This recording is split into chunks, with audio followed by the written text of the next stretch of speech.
ಲೋಕಸಭಾ ಶಿವಮೊಗ್ಗ ಕ್ಷೇತ್ರದ ಕಾಂಗ್ರೆಸ್ ಅಭ್ಯರ್ಥಿ ಗೀತಾ ಶಿವರಾಜ್ಕುಮಾರ್ ಅವರು ಸೊರಬ ತಾಲೂಕು ವ್ಯಾಪ್ತಿಯಲ್ಲಿ ಚುನಾವಣಾ ಪ್ರಚಾರ ನಡೆಸಿದರು.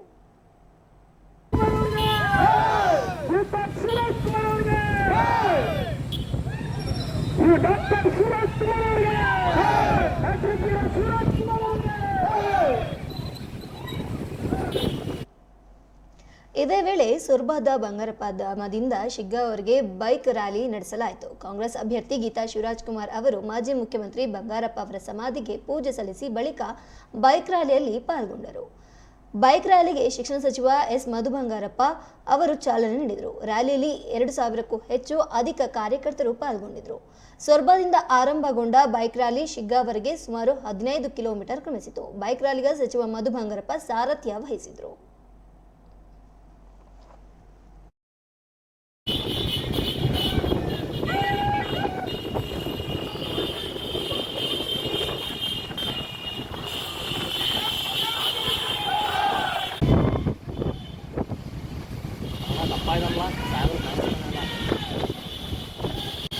ಸಾಹೇಬ್ರಿಗೆ ತಪ್ಪು